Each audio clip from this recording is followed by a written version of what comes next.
On the morning of the assault, the Russian column entered a village that had been alive only 72 hours earlier, and now there was not a single human voice left to greet them. But the silence was not what disturbed the Russian commander the most that morning. It was the small, folded paper waiting for him on the kitchen table of the very first house he stepped into, according to multiple accounts that surfaced in the months following. The village in question was a small farming settlement located somewhere in the Donetsk region, near a stretch of road that had become strategically important during the autumn of 2023. For weeks, Russian planners had marked it on their maps as a forward staging point. The terrain favored armored movement. The buildings could shelter troops. The wells still produced clean water. On paper, it was the kind of place that any commander would consider a quiet gain before the heavier fighting further west.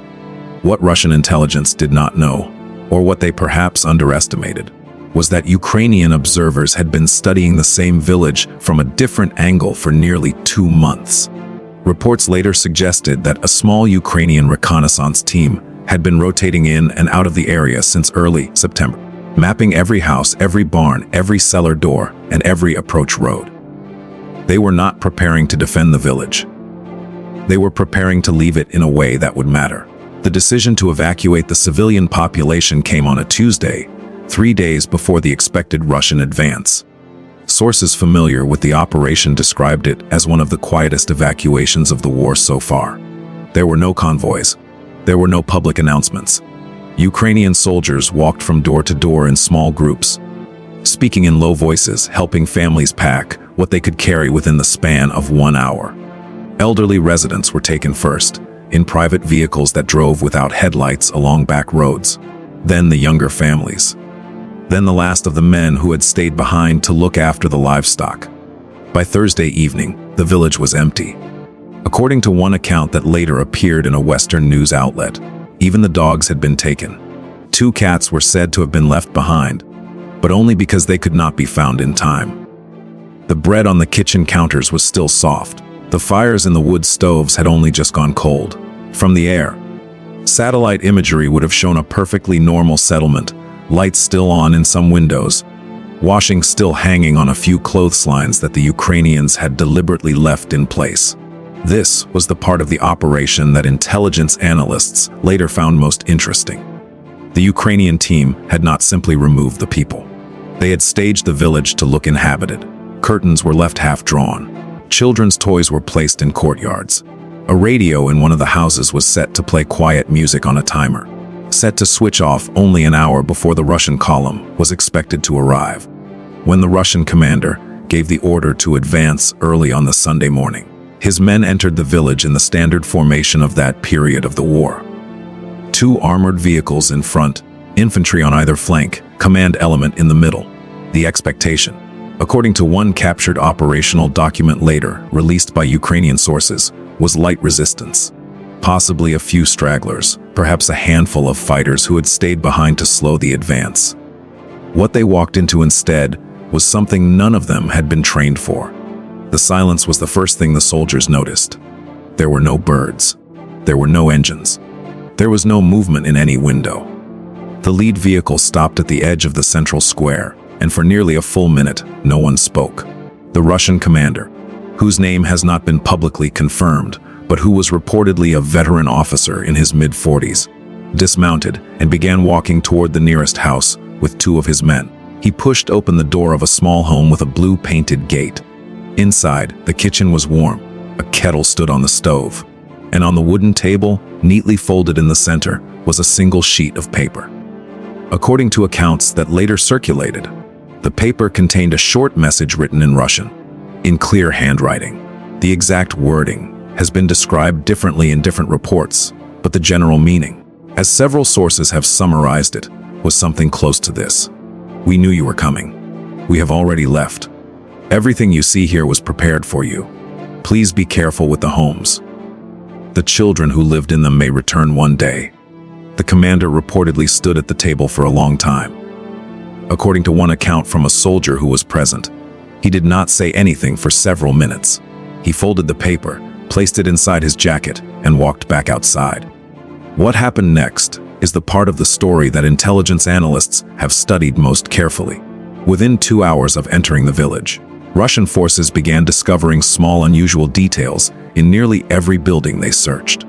None of these details were directly dangerous. None of them were traps in the conventional sense, but each one carried the same quiet message. In one house, a chess board had been left mid-game, with a Ukrainian language note beside it explaining the position. In another, a child's drawing was pinned to the refrigerator, showing a map of the village with arrows pointing outward towards safer regions. In a third, a stack of family photographs had been arranged on a windowsill, faces turned outward, almost as if watching the soldiers walk past. The psychological effect on the Russian unit, as described in later debriefs by analysts who spoke to multiple sources, was significant. These were not frightened soldiers. These were experienced men who had taken many villages before. But this one had been left for them in a way that made each of them feel observed, anticipated, and in some quiet way, addressed personally. Reports from Ukrainian sources later suggested that the operation had a deeper purpose than the message itself. By presenting the Russian commander with a village that was both untouched and emotionally heavy, Ukrainian planners had reportedly hoped to slow the advance. And by every available account, that is exactly what happened.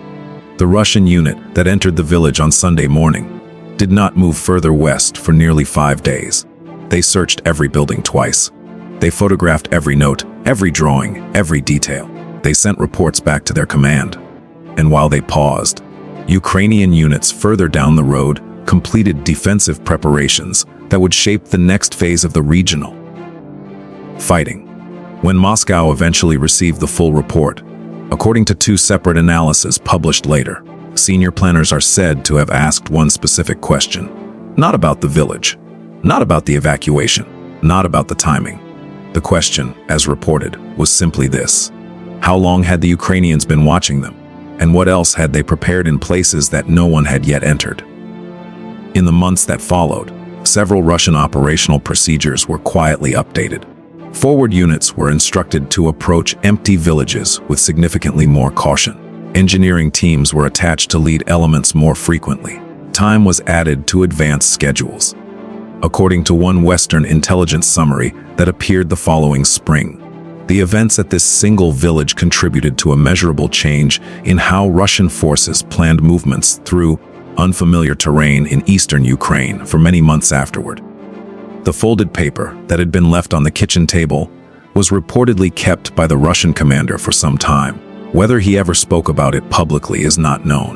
What is known, according to the soldiers who were with him that morning, is that he never threw it away.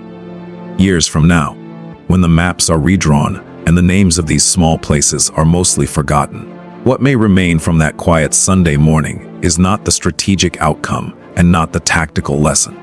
What may remain is the image of a kitchen table, still warm from a fire that had only just gone cold, with a single folded paper at its center, waiting patiently for someone who had been expected for a very long time. If this story stayed with you, in the way it stayed with the men who walked into that village, then there is more waiting for you on this channel. Every week, we look at the quiet operations that are not always covered by the major outlets. We do not take sides. We try to understand what happened, who was there, and what each side learned. Subscribe and turn on notifications. Leave a comment with the moment that stayed with you the most. We will see you in the next analysis.